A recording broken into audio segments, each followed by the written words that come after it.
It is the most anti-woke domestic box office weekend we have seen in a very long time. Movies are now saying it's okay to be a dude, and audiences are rewarding them kindly.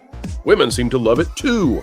But critics, on the other hand, well, they are not agreeing. They're raging, and it turns out their reviews are aging poorly. We'll show you what it's all about.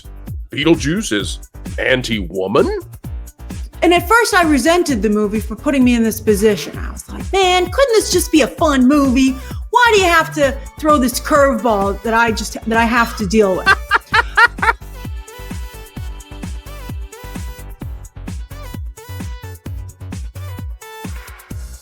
Hello, ladies and gentlemen. Welcome back to the place that makes sense. It is the Pro Channel. We're happy to have you here, explaining entertainment, keeping you ahead of the culture curve. Well, it's what we do. Joining us to help make that possible is Marvin, the movie monster. Marvin, welcome back, sir. Oh, it's a pleasure to be back. I'm really happy about our topic this today, and ready to dive right into the most anti-woke box office we've seen in quite some time.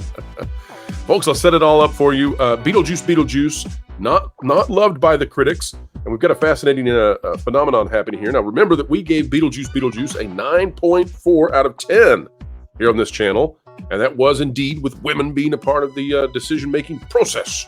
But if we take a look at this, all critics this time, or top critics, actually. Top critics now lower than all critics, which is fascinating. Top critics tend to be people who are a little bit more stodgy, a little bit more institution, and they do not like Beetlejuice. Well, that's going to play right into what is happening. Let's take a look. Out of Forbes, Tim Lammer's the author here. Beetlejuice barreling towards $100 million box office debut. It says Tim Burton's Beetlejuice, starring Michael Keaton and Winona Ryder, and Jenna Ortega and William Dafoe, is conjuring up big box office numbers in its opening weekend. Of course, this is the long-awaited sequel to the classic 1988 supernatural comedy smash Beetlejuice. Keaton, Ryder, Catherine O'Hara back. You've got Ortega, you've got Thoreau, you've got Bellucci, you've got William Dafoe. All of them do a fantastic job. It talks about the huge beginning to this, a $42 million domestic Friday. And that included, of course, Thursday night previews, which was huge. But guess what, Marvin? Women love Beetlejuice. And the critics, specifically one critic, Miss Grace herself, who will grace the screen in a moment, they're screaming about this. They hate this movie. This is by Pamela McClintock. It's out of the Hollywood Reporter.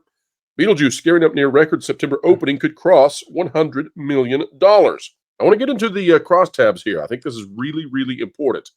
So this is going to be the number 2 film debut for any September ever in cinema. That's a huge deal. It's going to be behind it, but this is still a massive win. And the budget on this is tiny, Marvin. Only $100 million in production, and then you've got marketing spend.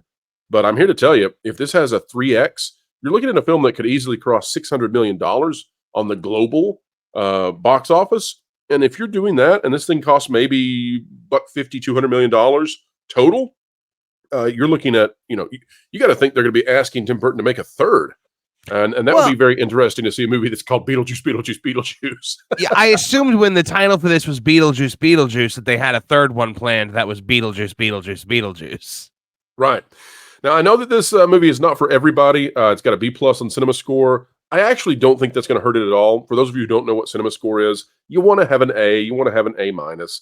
It's a good indicator of how your film is going to perform. Its legs, that's what they call it.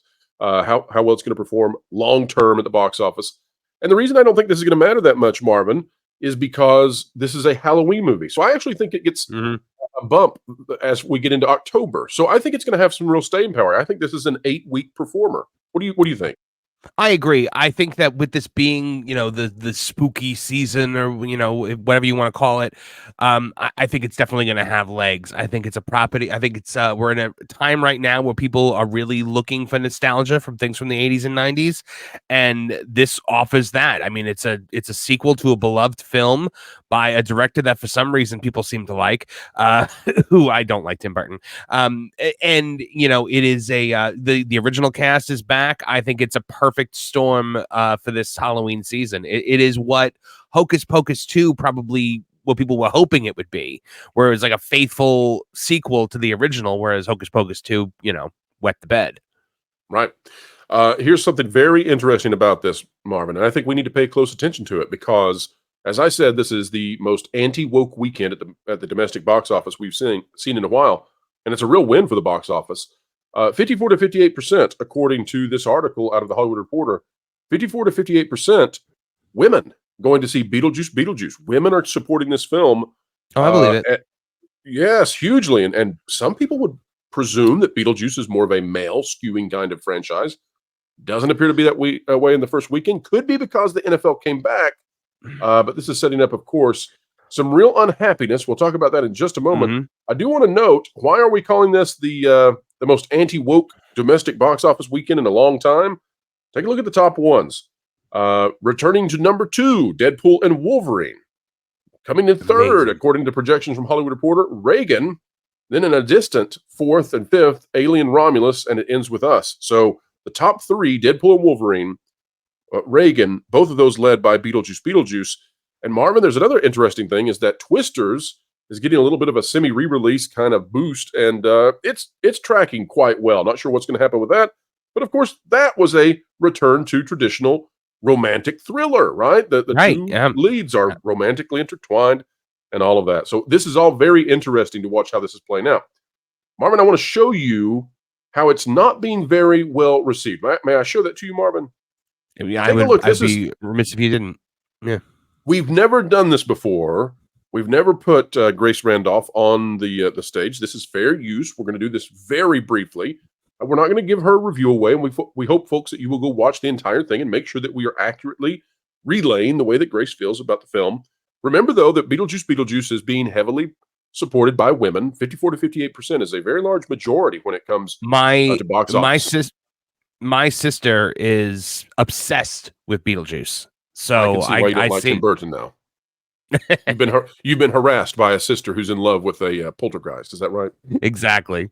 All right. Well, let's get harassed for a moment, folks. Here is what Grace Randolph has to say about Beetlejuice. Overall, I really liked this film, but there's an aspect to it which is complex. It's complicated, particularly approaching the film as a female, not just a female critic, but a female viewer. In other words, she thinks it's offensive to the same people who are supporting this in very high numbers. Just another few seconds, Marvin, and then you are unleashed on this. Yeah. Oh, God. And at first I resented the movie for putting me in this position. I was like, man, couldn't this just be a fun movie? Why do you have to throw this curveball that I have to deal with? All right, Marvin, it's yours. I cede the table to you, sir. Please tell us your thoughts. She's literally making the argument that anti-woke reviewers make about every other movie about an anti-woke movie. It's but she doesn't like it, Marvin. So I've seen the film. I should just be allowed to be entertained without having all of this messaging thrown at me. So Marvin, as a woman, I found the presence of 3 female characters to just be a little over the top. Of the main cast, yes, 4 are essentially 3 are women. 1 is a man who gets 20 minutes of screen time, and then there's an animatronic character named Bob. But Marvin, I'm assuming you have not seen Beetlejuice 2 yet. Is that correct?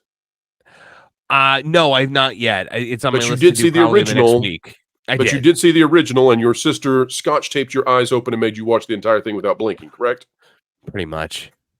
Okay, so let me just put it this way for the folks out there who have not seen it, you being the same, Marvin. The characters are still the same. It's the exact same film. They don't deviate at all. If you thought that Beetlejuice was a chauvinistic, horrible male figure in the first one, and he's still the same in the second one. And that's where the humor is derived. He's Rick from Rick and Morty, except he's the predecessor. He is the precursor. He is the one that all of this is based on. He's that archetype. And it's hilarious. But he's not nobody thinks he's a hero. Yeah, he's supposed to be that. He's the bad guy. That's the point. Right. I'm sorry. Did the villain he was trying to marry a 15-year-old in the first one? Exactly. I always say that people get so mad when wrestling heels do something wrong. I'm like, oh, I'm sorry. Did the villain do something that made you angry? Right. So okay, but were you okay, Marvin? When you watched the first one, did you come away with it thinking that it was an anti-woman, horrible, chauvinistic, machismo kind of film, or did you think that it was sort of, mocking Beetlejuice himself? Beetlejuice is very clearly in the wrong. You're not supposed to root for him to marry the 15-year-old. It's an empowering movie. The reason my sister liked it so much, it was an empowering movie for like young gothy alternative girls. Like Lydia Dietz was like a hero to all of them.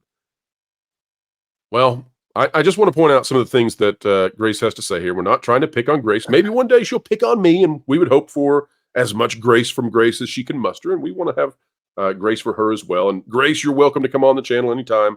Love to talk to you. But on the left side where she has these tabs that she's going to go through, you can see that one of the things she wants to discuss is that the movie is preying on women. She wants to talk about genuine trauma.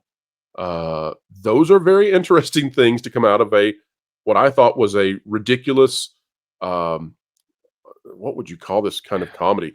It's in places it's heavy slapstick, and other places it's incredibly dry, sarcastic wit, like you saw in the original Ghostbusters. So but you're in a zany world where people who have been bitten in half by a shark are squirting blood and somehow made to be funny. I don't think it's meant to be the kind of thing where you walk away feeling genuine trauma or relating it to a genuine trauma. Anyway, but Marvin, I bring all this up because I think the critics are not having a good weekend. No. I don't think they're happy that it is Beetlejuice, Deadpool, Wolverine, Reagan.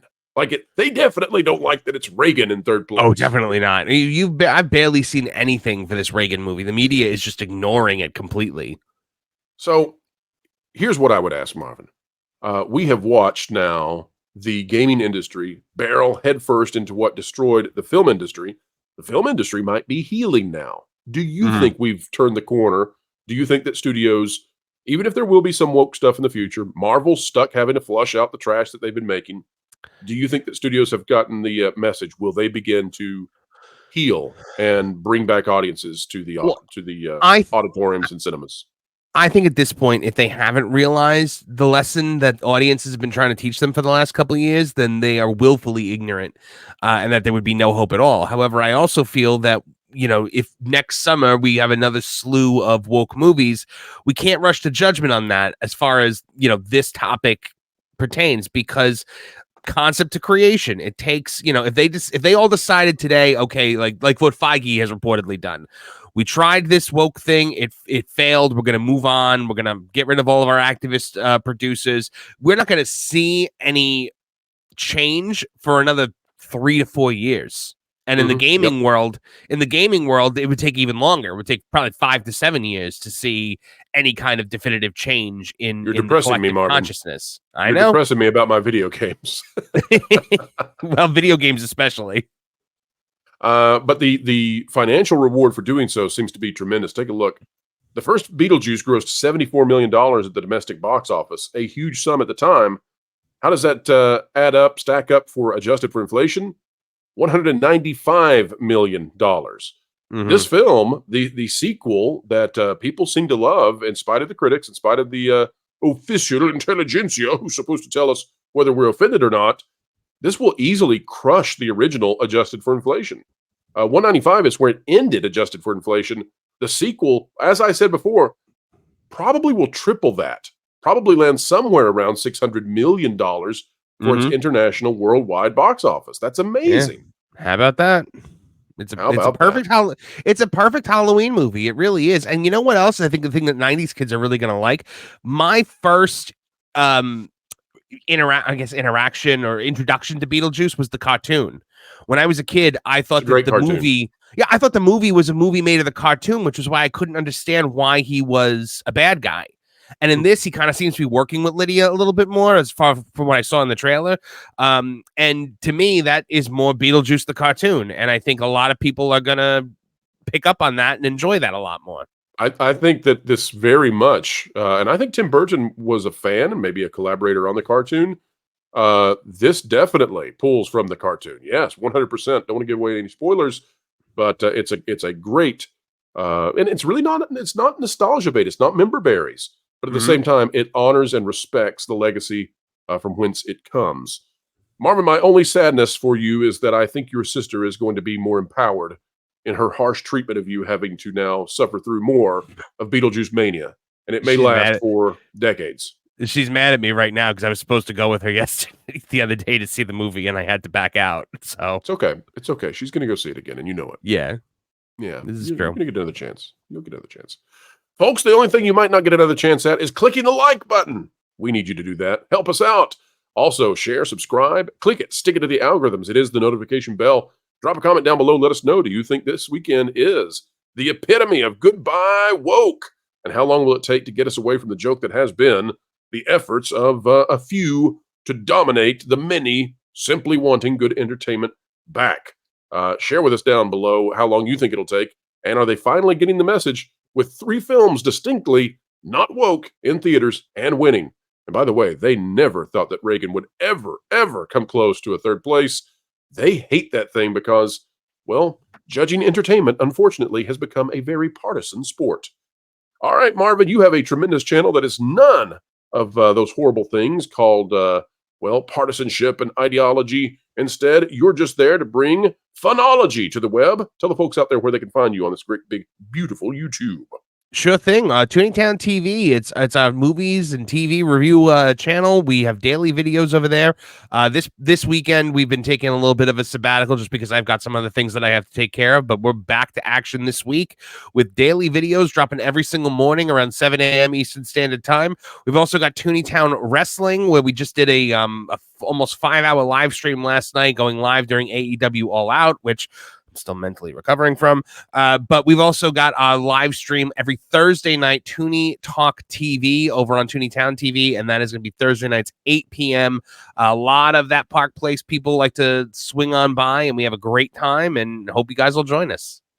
There you go. Folks, get on over there and support Tooningtown TV. Go support Marvin. And by the way, go support Beetlejuice, I think, or Reagan, or Deadpool and Wolverine, or whatever else you would like to support. Heck, you can go support Alien if you want to. We do not tell you what you must do, only what you should do if you want to see entertainment go in the direction you so desire. So if you are tired of having to go sit through the Marvels and you want something else, vote with your wallet. It's the only vote that matters to Hollywood. Ladies and gentlemen, it is time for us to say sayonara for now, but we will be back. Do not fret, not yet, for more content is on the way 3 times a day, thrice as nice, right here on the Pro Channel. We've got big stories, Mandalorian coming up. We've got a big scoop about Rachel Zegler and Snow White. Can't wait to bring it to you in the forthcoming days. Also, folks, don't miss out on the 100th episode of the Pro Show. It'll be here Tuesday. It's a big milestone, and who knows, we might break 90K as we're getting underway with that. Folks, until the next time, we thank you. We love your support, and we appreciate you. You're seen and heard. Keep learning. Keep growing. And as always, keep having fun. Listen up, my brothers and sisters.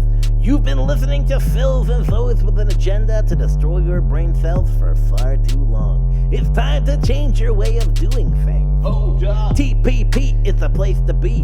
Covering the news, so honestly, it's a team that's cool and tried and true. Ahead of the culture curve, they're trying to keep you. Jonas and Pro, they run the show, and they dragged in the bearded culture casino. You got Valiant and Lord and Fourth of Light. Wonderful people, yeah, they're alright. They got weird bringing in people like Floral, but made no mistake with Lorena Creole.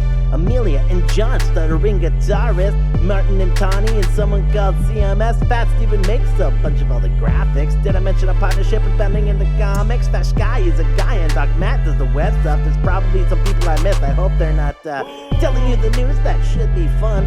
With accurate info that's not been spun. You can figure it out as you will see. The TPP is the place to be. Yeah, Wilton. That was actually pretty good, or White. But I think you might have forgotten Vash. Well, he lost all his friends. But it was implied.